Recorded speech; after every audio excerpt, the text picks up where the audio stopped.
You know, it's a pleasure and a privilege to be here with you. I do have to say, I'm sorry to see you so quickly. You know, we fought hard with SB 277, and we thought we sent a message, even though we lost. Sometimes with losses, you have victories because they understand you're organized, that you're not going to tolerate it anymore. But here we are, the third week of the legislature, right back where we started from. And, you know, you've heard articulate speakers. You're going to hear more articulate speakers who really lay out what the bill does. Let me just put some thoughts in your mind, because as I talk to people, they say, well, shouldn't there be a children's bill of rights? I mean, aren't we for the kids and this protecting the kids? So let's first start off with some common sense. There's nobody in this building that cares more about your kids than you do. They didn't pray for their health. They didn't pray for their safe delivery. They weren't there bedside, either in the bed or beside the bed, working for their delivery. And yet now they're telling us how to raise our kids. So if you think that state government knows more and loves your children better than you do, then maybe this is a great bill for you. But for me, that's where we differ. I love my children. I'm going to fight for my children. And I'm not going to let big government get in the way of me raising my children. You know, this bill, what I fear most about, lays a foundation to judge parenting skills and parenting ideals.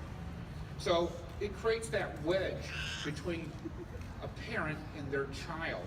When we should be fostering stronger relationships, it peels it apart. If you tell somebody you're no longer responsible for maintaining your front yard, then they stop maintaining their front yard. If you tell parents who are on the edge and who maybe have a very challenging time, don't worry, government's going to do your job for you, then we're going to have parents opting out from doing what that child needs most, a closer, more developed interest with their parents over them. So then it starts getting into judging parental choices. And I went to an event and I had this incredible speaker, and she was named the worst mom in America because she allowed her 9-year-old to take a subway home. And her son had been begging her to allow him to find his way home. And she said, I'm trying to raise a man. I don't want to keep him a boy his whole life. And he thinks he's ready for it, then we're going to let him do it. And that's part of the problem with this. So when I was a kid, I climbed trees. I loved getting as high as I could in the most feeble of trees. But what if government comes and says, you put your child at risk because you allowed him to climb a tree. You allowed him to dream and chase his dreams. We wouldn't have any more mountain climbers. We wouldn't have anybody else out there. Your son or your daughter is on a skateboard. Oh my gosh, you know how many kids get broken arms from skateboards? You must be irresponsible.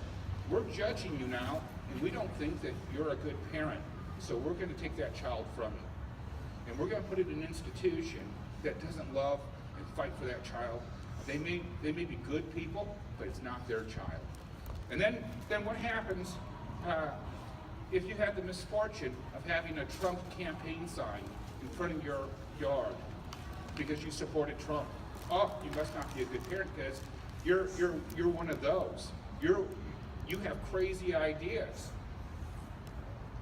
So now we're going to make political judgments of whether you should be able to raise your children or not because you didn't support the vast majority of the legislators that are in here who want to steal your parental rights.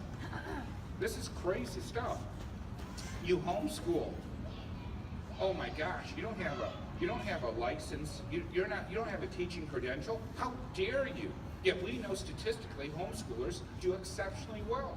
When you look at the National Spelling Bee, homeschoolers have dominated it for the last 20, 25 years. So when you start talking about these things, you're allowing group think. You've torn away the individual thought that makes America great. You know, if you take too much interest in your child's health care, and you decide that you're going to challenge a vaccine schedule, oh my gosh, you are a horrible parent. You don't love your love your children, and we need to take your kids away from you. Look, it's my child. It's my choice. I don't need government telling me what to do and how to do it. And we can't let less than 1% of bad parents ruin it for all of us. And the faster we organize, I mean, I am so delighted to see you all here. And Christina, you are a gem. Organizing this at such short notice. I want to thank all of you, but our mission is just starting. Remember, we've fought these battles before. They think that we're a one-day opportunity. We're not. We're trenching in, we're going to fight the long haul, and we're not going to be happy until this bill is killed. So I want to thank you for your courage. I want to thank you for being here. Look, the bottom line is, you cannot legislate common sense, and that's what they're trying to do with this bill, and we need to stop it. Thank you for all your support.